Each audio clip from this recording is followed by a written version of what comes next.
Hi there, I am Nikki from The Ruffled Purse, and I want to share with you 5 tips if you want to use the quilt-as-you-go technique with multiple borders.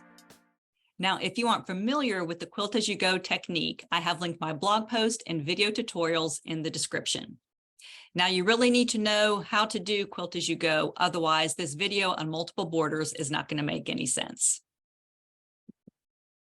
In fact, this video on multiple borders was inspired by a few different comments that I had on the blog post tutorial.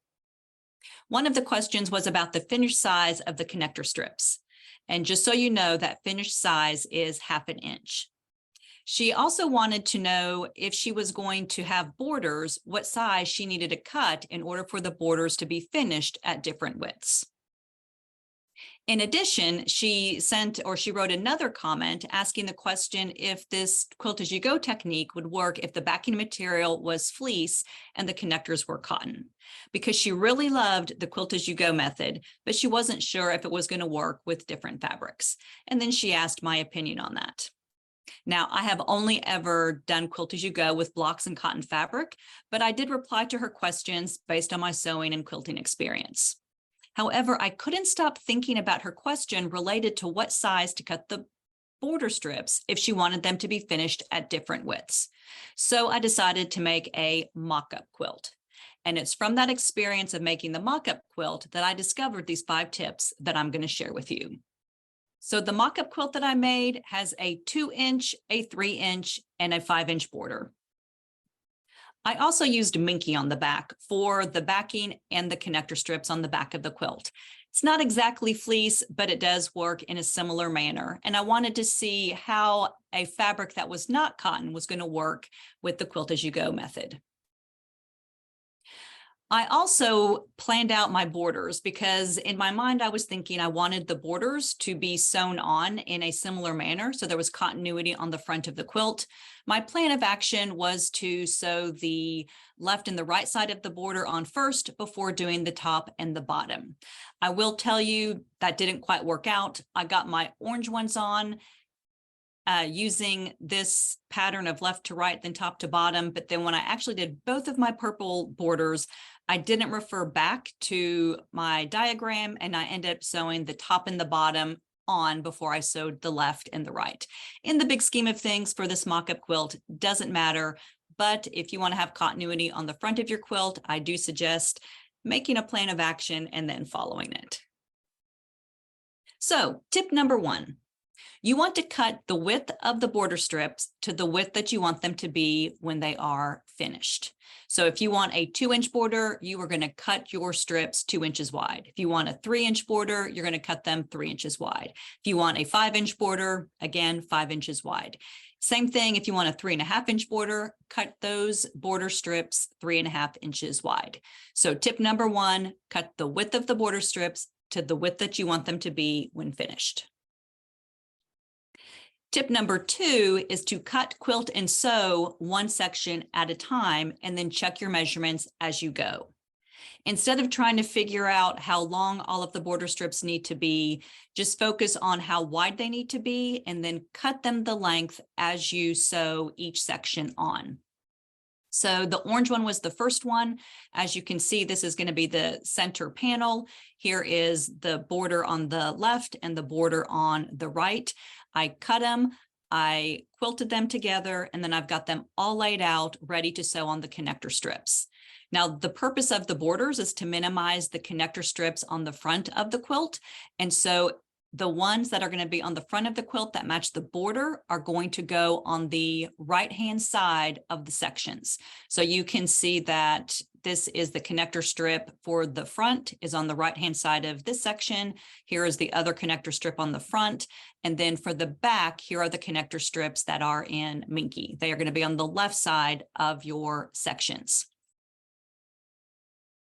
Here is that section with those 2 border strips sewn on.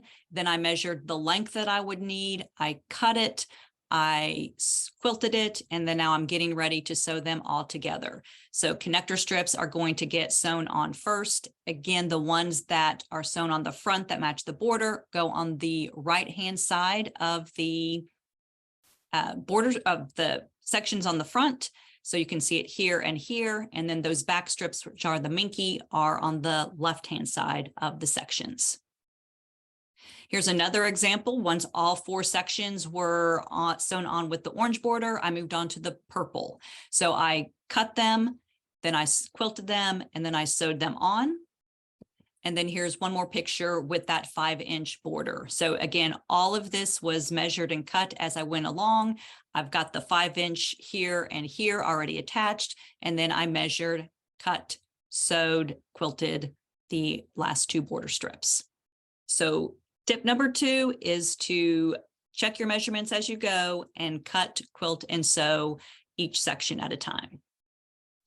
All right, so tip number 3, as you quilt the border pieces, pay attention to the direction of the quilting, especially if it is going to have a direction for the design of your quilt.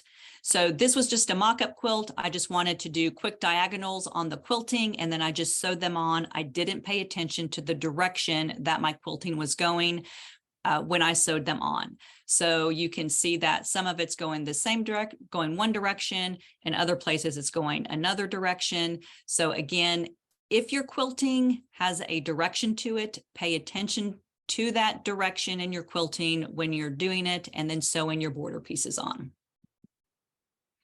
All right, tip number 4 has to do with sewing and connecting long strips.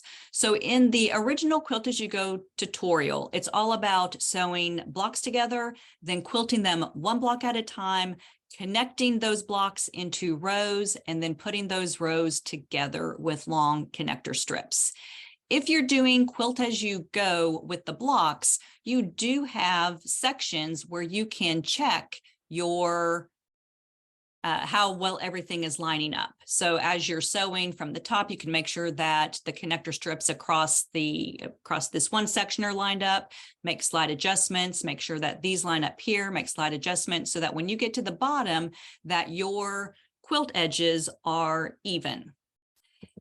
If you're doing long borders, your borders do not have natural spots where you can check and see what's going on. So tip number 4 is when you're sewing long borders together, make marks every few inches so that you can be sure the ends match up. So this is that orange border, this is that purple border. They are just 2 pieces of fabric being sewn together with no place to check and make sure that it's going to be even when I get to the bottom. That is the goal, is you want those borders to be even with the edges. If they're not, you are going to get buckling and pulling and wrinkles or ripples in those long border things like I have right here. So when I started to sew these on, I sewed, then I kind of leaned back to see if it was going to be even. And if it wasn't, I would pull one side versus the other. And I remember I was doing quite a bit of pulling, and the result was wrinkly, ripply border edges. So again, the tip for this one is to make marks along your border on both sides so that you have marking places or checkpoints as you are sewing them together. And then tip number 5, if you are trying to minimize the appearance of those connector strips, you want to use fabrics that are not a solid color. So you can see in this purple that these connector strips tend to stand out just a little bit more than the connector strips for the orange and the dark purple. If your fabric has a design or a print on it, it is going to those connector strips will tend to blend in better. And then I do have one more bonus tip, and that is related to fabric that would have a nap. So if you are using a fabric that is not a cotton, that is going to have a nap like minky, then you want to pay attention to that nap when you are sewing your sections together. You can see here that I've got some sections that were not all aligned with the nap across the back of the quilt, and it is a little bit darker here and here and here than it is in some of the other places. So that bonus tip, if you're going to use different fabric and then cotton and it has a nap, pay attention to that nap. All right, so those are my 5 tips plus a bonus one that you need to know if you want to use the Quilt-as-you-go technique with multiple borders.